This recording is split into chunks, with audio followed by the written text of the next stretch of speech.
ship beneath the ice. I've been working as an underwater archaeologist for most of my life.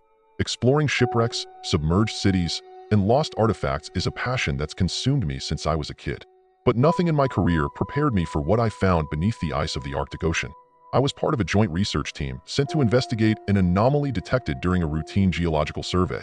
Sonar scans had picked up something massive buried deep beneath the ice shelf, something unnatural. At first, we thought it might be the remnants of an ancient ship, but as we got closer, the details became less clear. The shape was too large, too symmetrical. It wasn't a ship. It wasn't anything we could explain.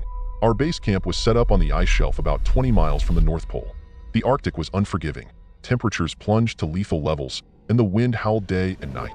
The equipment we brought was state-of-the-art: thermal drills, submersible drones, and a custom-built ROV, remotely operated vehicle, equipped for deep underwater exploration. The anomaly was buried under nearly 300 feet of solid ice.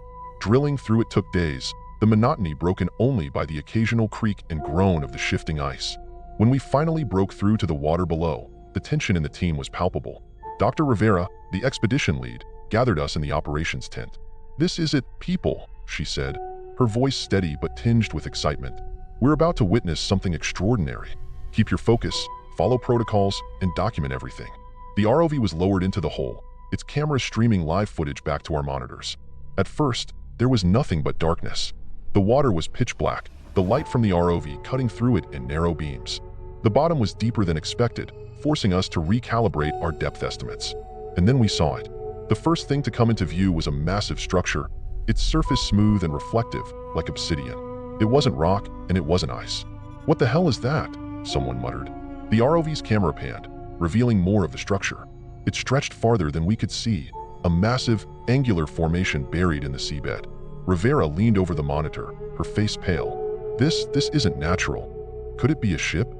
I asked. "Not like any ship I've ever seen," she replied. The structure was covered in intricate patterns, geometric shapes that seemed to glow faintly as the ROV's lights passed over them. And then the feed cut out. We scrambled to figure out what had happened.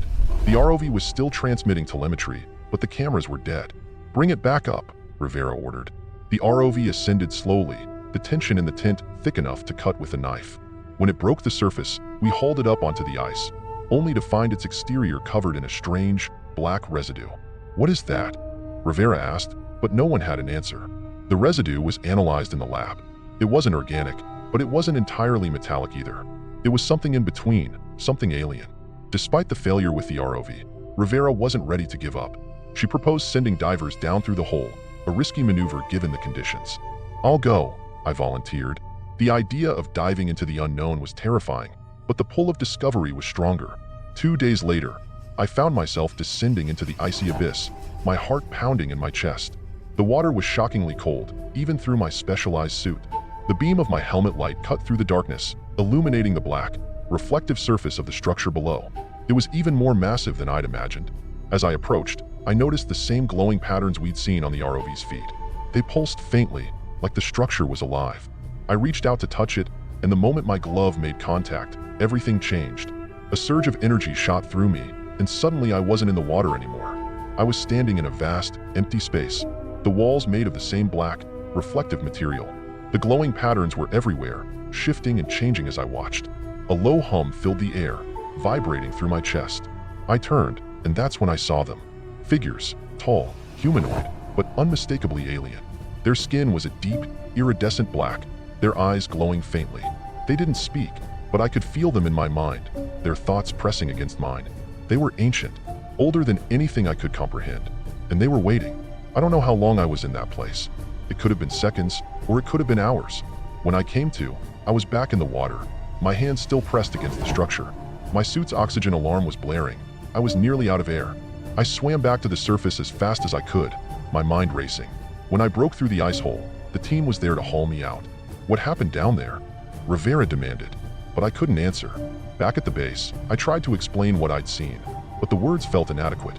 How do you describe something so far beyond human understanding? The residue on the ROV, combined with the data from my suit, suggested the structure was emitting some kind of energy field. But what it was for, we couldn't determine. That night, I couldn't sleep. The hum I'd heard in the structure was still in my head, faint but persistent. And then I started dreaming. The dreams weren't like anything I'd experienced before. They weren't dreams at all. They were memories. I saw vast cities made of the same black material, stretching across alien landscapes. I saw stars being born and dying, galaxies spinning in the void. And I saw them, the beings I'd encountered in the structure. They weren't just waiting. They were preparing. The next morning, I woke to chaos. The ice beneath our base had started to crack, splitting apart in jagged lines. The anomaly beneath us was becoming active, its energy field growing stronger. Rivera ordered an immediate evacuation, but it was too late. The ice gave way, and the entire base collapsed into the freezing water. I don't remember how I survived. The rescue team found me floating miles from the site, unconscious but alive. The rest of the team wasn't so lucky. I tried to tell them what had happened, but no one believed me. The official report blamed the disaster on unstable ice conditions. But I know the truth. That wasn't just a structure beneath the ice. It was a vessel, and it's waking up,